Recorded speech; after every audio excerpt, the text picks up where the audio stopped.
Hello everyone, welcome to this channel. इस video में हम सॉल्व करेंगे math standard paper sample paper solution 2025-26 का और एक important section that is section E. Section E में क्या होता है, 3 केस बेस्ड स्टडी क्वेश्चन आता है जो कि हर एक क्वेश्चन का 4 मार्क होता है। ओके, सो इस सेक्शन का इम्पोर्टेंस यही है, ये आप लोगों की अंडरस्टैंडिंग को चेक करता है। ओके, तो पहले हम क्वेश्चन को समझेंगे। In a class the teacher asks every student to write an example of AP. मतलब एक क्लास में टीचर स्टूडेंट लोगों के लिए एक टास्क देते हैं, क्या हर एक स्टूडेंट एक एपी का एग्जाम्पल लिखने के लिए बोल रहे हैं। 2 बॉयज आर्यन एंड रोशन, यहाँ पे 2 बच्चे हैं, आर्यन यहाँ पे एक एपी लिखा और रोशन भी एक एपी लिखा। तो पहले हम आर्यन और एपी और रोशन का एपी लिख लेते हैं। ओके, आर्यन का एपी, आर्यन, ये इसका जो अरिथमेटिक प्रोग्रेशन है कौन सा है, -5 -2 1 4। ओके, -5 -2 1 4। ओके, दूसरा बच्चा है रोशन, उसने जो एपी लिखा है वो कौन सा है, 187 184 181, राइट, 187 184 181। सो ये तो हमने समझ लिया। और क्या है, now the teacher asks his various student the following question. अब टीचर स्टूडेंट लोगों के लिए क्वेश्चन पूछ रहे हैं। क्या पहला क्वेश्चन ये है, find the sum of common difference of 2 progression. यहाँ पे 2 प्रोग्रेशन हैं जो कि आर्यन और रोशन ने लिखे हैं, तो उनका कॉमन डिफरेंस का सम हमें पूछ रहे हैं। देखो क्वेश्चन को अच्छी तरह से समझो, नहीं तो गलत हो जाएगा। Sum of the common difference of 2 progression, दोनों प्रोग्रेशन का कॉमन डिफरेंस का सम हमें निकालना है। तो पहले हम क्या करेंगे, आर्यन का कॉमन डिफरेंस निकालेंगे। आर्यन जो एपी लिखा है उसका कॉमन डिफरेंस क्या है, कॉमन डिफरेंस हमें कैसे मिलता है, सेकेंड टर्म से फर्स्ट टर्म को हम माइनस करेंगे, that is a2 - a1। So a2 - a1, a2 यहाँ पे है -2 माइनस ऑफ -5। ओके, सो ये कितना होगा, -2 + 5 व्हिच इक्वल्स टू 3। तो आर्यन यहाँ पे जो एपी लिखा था उसका कॉमन डिफरेंस कितना है, 3 है। समझ में आ गया। अब क्या करेंगे, रोशन का कॉमन डिफरेंस निकालेंगे। ओके, रोशन का कॉमन डिफरेंस यहाँ पे भी a2 - a1 184 -187 इक्वल टू ये कितना है, -3। तो हमें क्या चाहिए, sum of the common difference of 2 AP. So इन दोनों का हमें सम चाहिए। ओके, तो पहला का कॉमन डिफरेंस कितना है, 3 प्लस सेकेंड का कॉमन डिफरेंस है -3, तो ये कैंसिल होकर कितना हो जाएगा, 0। तो हमें पहला क्वेश्चन का आंसर हमें पता चल गया, sum of their common difference of the 2 AP is 0। Next second question को देखेंगे। Find the 34th term of the progression written by Roshan. Roshan ने जो प्रोग्रेशन यहाँ पे लिखा है उसका 34th टर्म हम निकालेंगे। ओके, सो रोशन का एपी पहले हम लिख लेते हैं, ये सेकेंड क्वेश्चन है। रोशन का एपी पहले हम लिखेंगे। ओके, रोशन का एपी क्या है, 187 184 181 ऐसे। ओके, सो यहाँ पे ए कितना है, 187, A is the first term. Okay, and common difference कितना है, 184 -187 इक्वल टू -3। सो ये 34th टर्म हमें पूछ रहा है, तो पहले हम क्या करेंगे, an का फॉर्मूला लिखेंगे। हर एक नंबर में आप फॉर्मूला लिखेंगे तो इम्प्रेशन ज़्यादा अच्छा आएगा। ओके, सो an का फॉर्मूला क्या है, a + n - 1 × d। सो यहाँ पे n के जगह हम क्या पुट करेंगे, 34th टर्म हमें पूछ रहा है, तो फर्स्ट टर्म कितना है, 187 प्लस 34 - 1 × d कितना है, -3, that is 187 plus 33 × -3, that is 187 - 99। सो इनका डिफरेंस क्या होगा, 88 होगा इसका आंसर। अब देखेंगे next question, third bit A. Okay, find the sum of first 10 term written by Aryan. Aryan जो यहाँ पे एपी लिखा है उसका सम ऑफ फर्स्ट 10 टर्म, मतलब हमें S10 निकालना है। ओके, सो अब क्या करेंगे, आर्यन जो यहाँ पे एपी लिखा था हमने उसको लिखेंगे। ओके, थर्ड क्वेश्चन, आर्यन का एपी कौन सा है, -5 -2 1 4 ऐसे। सो हमें पूछ रहा है सम ऑफ फर्स्ट 10 टर्म मतलब SN। तो पहले हम a लिखेंगे, a है -5 और d कितना है, d तो हमने पहले निकाल लिए थे कितना 3, ओके, a मिल गया, d मिल गया। सो पहले हम क्या करेंगे, हमें पूछ रहा है सम ऑफ टर्म, तो सम ऑफ n टर्म उसका फॉर्मूला क्या है, Sn n/2 into 2a plus n-1 into D. यहाँ पे सिर्फ वैल्यू पुट करेंगे, हमें पूछ रहा है 10 number term, sum of 10 term, so n के जगह क्या आएगा 10, दैट इज 10/2 इंटू 2a मतलब 2 इंटू -5 प्लस n-1 मतलब 10-1 इंटू 3। सो ये हो गया कितना 5, ओके, ये हो गया कितना 5 इंटू -10, ये 9 इंटू 3 कितना है 27।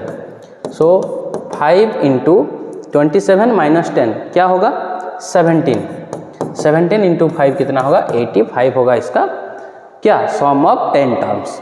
फिर देखेंगे और क्वेश्चन में क्या है, which term of the progression will have the same value. बहुत ही इंपॉर्टेंट क्वेश्चन है। यहाँ पे ये दोनों एपी का कौन सा टर्म सेम वैल्यू होगा, मतलब क्या है, सपोज हमें पता नहीं है कौन सा टर्म, सपोज n टर्म, इस एपी का भी n टर्म और उस एपी का n टर्म सेम है, तो दोनों को हम क्या करेंगे इक्वल करेंगे तो वैल्यू चला आएगा। सपोज हम क्या करेंगे, let nth term is equal of both the AP. So according to question यहाँ पे हम क्या करेंगे, अकॉर्डिंग टू क्वेश्चन सपोज पहला एपी का n टर्म है an, दूसरा AP an, okay, an equal to n, क्योंकि हमें कौन सा टर्म सेम है ये पता नहीं है, तो हम सपोज करते हैं n टर्म सेम है, तो दोनों में फॉर्मूला को यूज करेंगे a plus n-1 into D. Okay, यहाँ पे जो पहले जो आर्यन लिखा था, ओके, आर्यन का जो एपी था कौन सा था, आर्यन का a कहाँ क्या था, a आर्यन का a था -5 और d था +3, ओके, और रोशन का a था 187, d था -3, ओके। तो इस वैल्यू को हम यहाँ पे यूज करेंगे, इस वैल्यू को हम यहाँ पे यूज करेंगे, पहला वाला वो आर्यन है, दूसरा वाला रोशन है। तो अब क्या करेंगे, a plus n-1 into D, that is -5 plus n-1 into D, Aryan का क्या था 3 था, ओके। ठीक उसी तरह रोशन का पहला टर्म क्या था 187 था और n-1 इंटू डी मतलब -3। मैंने यहाँ पे n क्यों लिया, क्योंकि दोनों का n टर्म सेम है, ओके, क्लियर। सो अब इसे सॉल्व करेंगे, तो n का वैल्यू हमें पता चल जाएगा। तो ये होगा -5, 3 अगर मल्टीप्लाई होगा तो -3 प्लस 3n -3। सो यहाँ पे भी 187 -3n minus plus 3, okay. So यहाँ पे क्या होगा 3n -5 -3 क्या होगा -8। यहाँ पे 187 प्लस 3 कितना है 190 -3n। सो 3n को इधर आएंगे तो प्लस हो जाएगा, so that is 3n plus 3n equal to 190 plus 8, that is क्या होगा ये 6n इक्वल टू 198 ये होगा। सो n का वैल्यू क्या होगा, n का वैल्यू 198/6।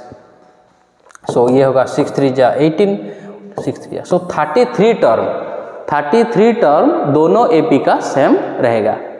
नेक्स्ट क्वेश्चन देखो, एक group of class x student मतलब 10th क्लास के students goes to a picnic during winter holidays, okay. The position of 3 friends Aman, Kirti and Chahat, okay, are P Q R. यहाँ पे देखो 3 क्या है फ्रेंड्स हैं जिनका position P, Q and R है। देखो ये कोऑर्डिनेट ज्योमेट्री का कॉन्सेप्ट का एक नंबर है। तो पहले हम क्या करेंगे, पहला काम हमारा P, Q एंड R का कोऑर्डिनेट हम लिख लेंगे। देखो P का कोऑर्डिनेट देखो, यहाँ से X कोऑर्डिनेट कितना है 2 एंड Y कोऑर्डिनेट कितना है 5, तो P का कोऑर्डिनेट हम लिख देंगे 2 5, क्लियर। ठीक उसी तरह Q, इसका कोऑर्डिनेट क्या है देखो, यहाँ से होगा 4, ये होगा 4, that is 4 4, clear. Then R का कोऑर्डिनेट क्या होगा 8 and 3, okay. P, Q and R का कोऑर्डिनेट हमें पता चल गया। अब हम इजीली क्वेश्चन का आंसर दे सकते हैं। Find the distance between P and R। P and R इसका डिस्टेंस हमें निकालना है। P का कोऑर्डिनेट कितना है 2 5, R का है 8 3।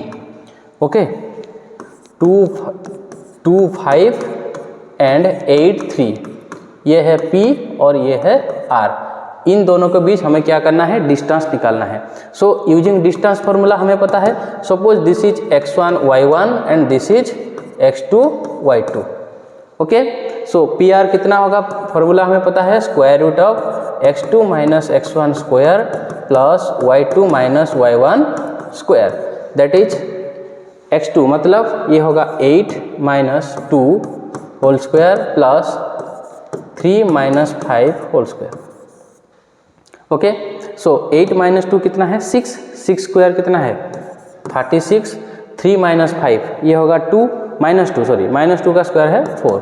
सो रूट ओवर ऑफ कितना होगा 40, 40 का रूट ओवर क्या होगा, सो ये होगा 2 रूट 10। ओके सो हमें डिस्टेंस का पता चल गया कितना 2 रूट 10 यूनिट होगा। ओके पहला क्वेश्चन हमारा सॉल्व हो गया। Next, each Q is the mid point of PR। यहाँ पे Q जो पॉइंट है PR का मिड पॉइंट है या नहीं ये हमें पूछ रहा है। हमें ऑलरेडी पता है, justify by finding mid point of PR। PR का हमें मिड पॉइंट हम फाइंड करेंगे, उसके बाद Q के साथ मैच करेंगे। अगर दोनों मैच हो गया तो Q मिड पॉइंट होगा, अदरवाइज नहीं होगा। तो P और R इसका हम क्या करेंगे, मिड पॉइंट निकालेंगे। ओके सो हम क्या निकालेंगे, mid point of PR। Mid point हमें कैसे पता चलेगा, देखो ये x1 y1 x2 y2, mid point कैसे पता चलेगा, x1 plus x2 by 2 and y1 plus y2 by 2। ठीक है सो यहाँ पे वैल्यू यूज करेंगे 2 प्लस 8 बाय 2 और 5 प्लस 3 बाय 2, राइट। सो ये क्या होगा, ये होगा 10 बाई 2 दैट इज 5 एंड ये होगा 5 प्लस 3 8 बाई 2 दैट इज 4। लेकिन Q का कोऑर्डिनेट क्या है 4 4। ओके लेकिन मिड पॉइंट ऑफ PR कितना है 5 4। सो हम क्या लिखेंगे, Q is not the mid point of PR। हमारा दूसरा वाला क्वेश्चन का आंसर यही होगा, Q is not the mid point of PR, right. Next question number 3, find the point on x axis which is equidistant from P and Q। P and Q में Q से एक point equidistance है जो कि x axis में यहाँ पे रहता है, तो उसका कोऑर्डिनेट हमें चाहिए। Find the point on x axis. P Q का कोऑर्डिनेट देखो 2 5 4 4। Okay 2 5 and 4 4। सपोज ये P है that is 2 5 and this is Q 4 4। Suppose another point suppose M, okay जो कि P और Q से इक्वी डिस्टेंस है, मतलब सेम डिस्टेंस में रहता है। ओके और कंडीशन क्या है, ये जो पॉइंट M है वो x एक्सिस में रहेगा। x एक्सिस में अगर रहेगा तो वो y कोऑर्डिनेट उसका 0 होगा, तो उसका कोऑर्डिनेट क्या है x 0, राइट। क्योंकि x एक्सिस में जो भी पॉइंट रहता है उसका y कोऑर्डिनेट क्या होता है 0 होता है। सो यहाँ पे हमारा क्वेश्चन क्या है, ये जो M पॉइंट है P और Q से सेम डिस्टेंस में है, मतलब PM equal to QM। Okay ये हमें गिवन है। सो यहाँ पे हम यूजिंग डिस्टेंस फार्मूला का यूज करेंगे। PM का डिस्टेंस क्या होगा, देखो x2 minus x1 that is x minus 2 square plus 0 minus 5 square. Okay ठीक उसी तरह QM का square root of x minus 4 whole square plus 0 minus 4 whole square. देखो बोथ साइड यहाँ पे स्क्वायर रूट है, तो अगर मैं बोथ साइड को स्क्वायर कर दूंगा तो स्क्वायर रूट यहाँ पे एलिमिनेट हो जाएगा। तो ये हो गया कितना x minus 2 whole square plus ये माइनस 5 का स्क्वायर कितना है 25। ठीक उसी तरह x minus 4 whole square plus 16, यहाँ पे क्या लिखना squaring both side. Okay squaring both side. So इसको हम a माइनस बी का होल स्क्वायर आइडेंटिटी यूज करेंगे तो क्या होगा x square minus 4x plus 4। Okay plus 25 equal to, यहाँ पे क्या होगा, X square minus 8x plus 16 plus 16। Okay, so यहाँ पे देखो both side X square cancel हो गया, तो यहाँ पे होगा माइनस 4x प्लस 29, ठीक उसी तरह माइनस 8x प्लस 32। ओके, सो 8x को अगर इधर आएंगे तो प्लस हो जाएगा minus 4x plus 8x। Okay, minus 4x plus 8x equal to, यहाँ पे 32 है, ये अगर इधर आएगा तो माइनस हो जाएगा माइनस 29, राइट। सो ये होगा कितना, 4x equal to 3, so x equal to कितना होगा 3/4।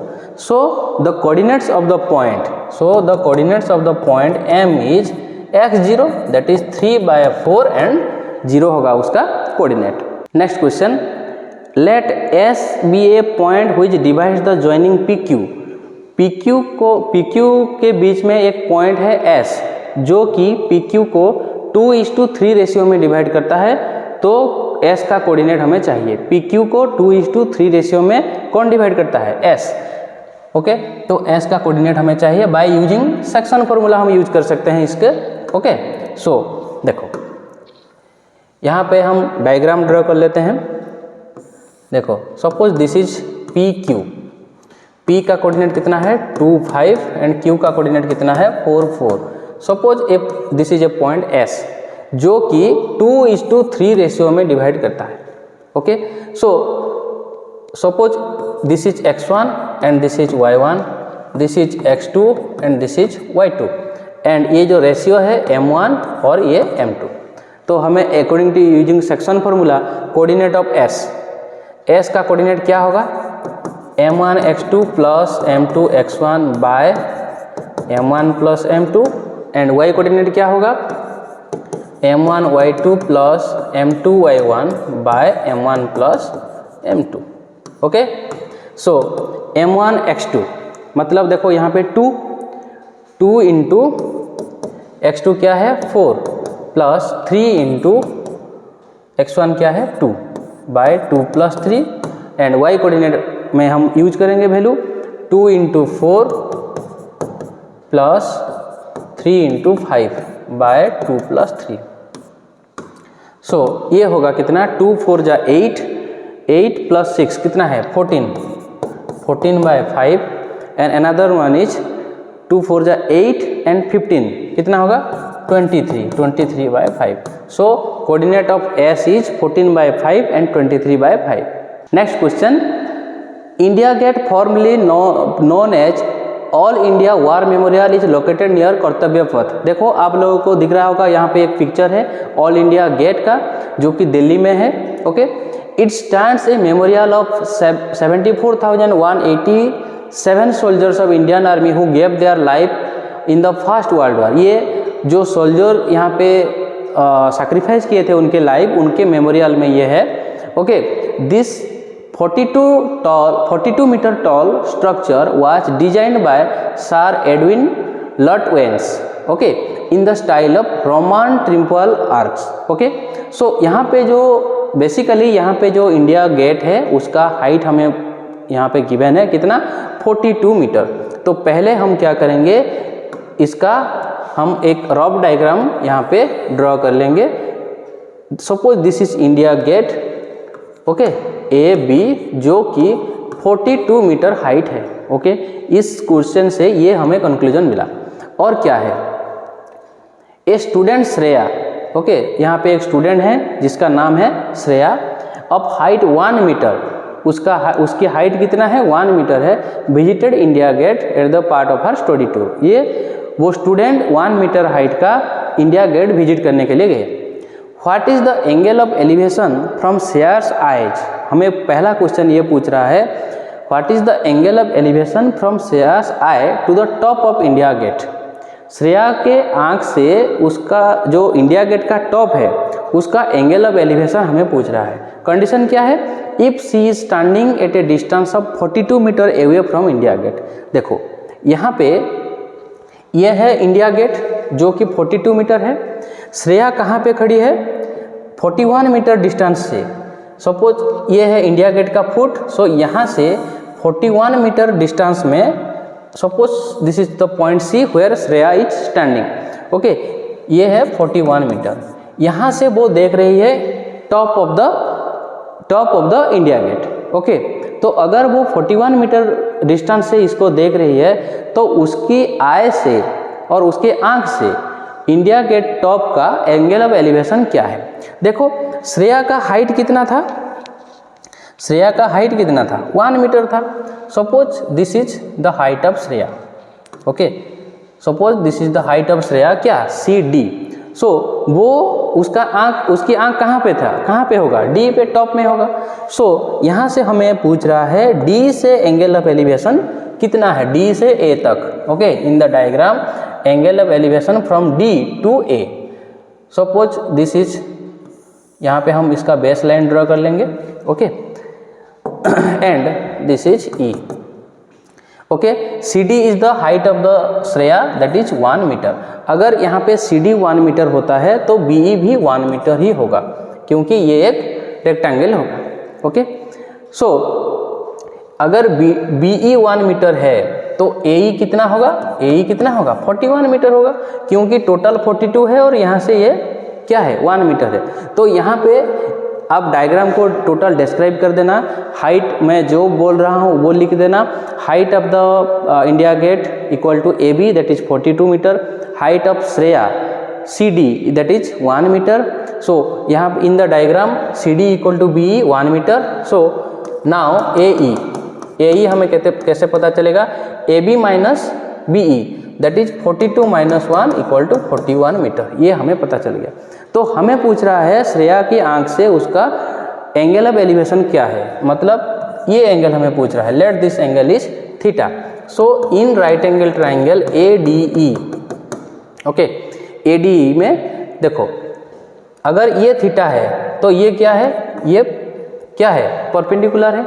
ओके, और ये थीटा है तो ये होगा क्या बेस, और ये क्या है हाइपोटेनस।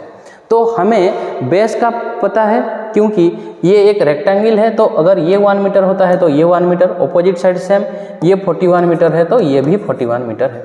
तो P हमें पता है और B हमें पता है। P by B that is कौन सा फंक्शन हम यूज करेंगे, tan फंक्शन यूज करेंगे।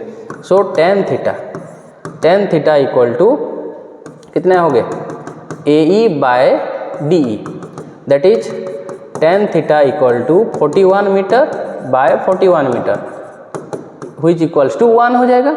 सो tan फंक्शन का कौन सा वैल्यू 1 होता है 45। ओके 45। सो यहाँ पे थीटा का वैल्यू कितना होगा 45। सो हमारा पहला क्वेश्चन का आंसर आ गया, एंगल ऑफ एलिवेशन क्या है 45 degree, right. Next question, if Shreya observes the angle of elevation from her eye to the top of India Gate is 60 degree. अगर एंगल ऑफ एलिवेशन 60 डिग्री होता है then how far is Shreya standing from the base, तो वो कितने दूर में खड़ी है, ये हमें पूछ रहा है। यहाँ पे एंगल ऑफ एलिवेशन कितना था 45 डिग्री। अगर एंगल ऑफ एलिवेशन 60 होता है तो हमें ये डिस्टेंस हमें पूछ रहा है। तो यहाँ पे भी हम क्या करेंगे, वही फॉर्मूला यूज करेंगे। सपोज tan 60 डिग्री, ये थीटा के बदले यहाँ पे क्या है tan 60 इक्वल टू क्या होगा A E by D E, right. So यहाँ पे ए ई का वैल्यू कितना है 41 मीटर, डी ई हमें फाइंड आउट करना है, क्योंकि अगर यहाँ पे 45 डिग्री एंगल ऑफ एलिवेशन जब था तो वो कितने दूर में थी 41 मीटर दूर में थी। जब 60 डिग्री होगा तो वो कितने दूर में हो, ये हमें फाइंड आउट करना है, राइट। सो tan 60 का वैल्यू क्या है √3। सो ये होगा 41 by D E that is D E equal to क्या होगा 41 बाय √3। हम इसको रेशनलाइज भी कर सकते हैं, कैसे, इंटू √3 बाय √3 ये करके 41 √3 बाय 3। ओके, तो वो अगर एंगल ऑफ एलिवेशन 60 होता है तो वो कितने दूर में खड़ी होगी 41 √3 by 3। Okay, next question, if the angle of elevation from Shreya's eyes changes from 45 to 30 degree when she moves some distance back from the original position। देखो पहले श्रेया का पोजीशन क्या था, देखो अगर ये क्या इंडिया गेट का पोजीशन है सो पहले श्रेया का पोजीशन सपोज ये था, यहाँ पहले क्या था 45 डिग्री था एंगल ऑफ एलिवेशन। अगर 45 चेंजेस होके 30 डिग्री हो जाता है एंगल ऑफ एलिवेशन, तो वो क्या इस ओरिजिनल पोजीशन से वो कुछ डिस्टेंस पीछे चली जाएगी। ओके, सपोज वो डिस्टेंस हमें पता नहीं है, सपोज वो इस पोजीशन में चली गई। Okay, suppose this is the position of Shreya, क्योंकि उसकी एंगल ऑफ एलिवेशन क्या होना चाहिए 30 डिग्री होना चाहिए। 45 से चेंज होके कितना हो गया 30 डिग्री, तो वो कितने डिस्टेंस पीछे आई CD। तो हमें यही डिस्टेंस हमें फाइंड आउट करना है वो कितने डिस्टेंस पीछे गई। ओके, सो जब एंगल ऑफ एलिवेशन 45 डिग्री था तब हाइट कितना था ये 41 मीटर और BC भी कितना था 41 मीटर। ओके, ठीक उसी तरह यहाँ पे CD का हमें फाइंड आउट करना है। तो अब क्या करेंगे, यहाँ पे इन ट्रायंगल ABD हम क्या करेंगे tan 30 डिग्री यूज करेंगे। tan 30 डिग्री कैसे मिलेगा हमें, AB by BD, AB by BD। tan 30 का वैल्यू क्या है 1/√3, AB का वैल्यू क्या है 41। ओके, BD का वैल्यू क्या है, देखो BC plus CD, right, BC कितना है 41 प्लस CD, तो हमें CD फाइंड आउट करना है। तो अगर क्रॉस मल्टीप्लिकेशन करेंगे 41 plus CD equal to 41√3। Okay, so CD equal to कितना होगा 41√3 माइनस 41। ओके, सो यहाँ से कॉमन फैक्टर होगा 41, तो √3 माइनस 1।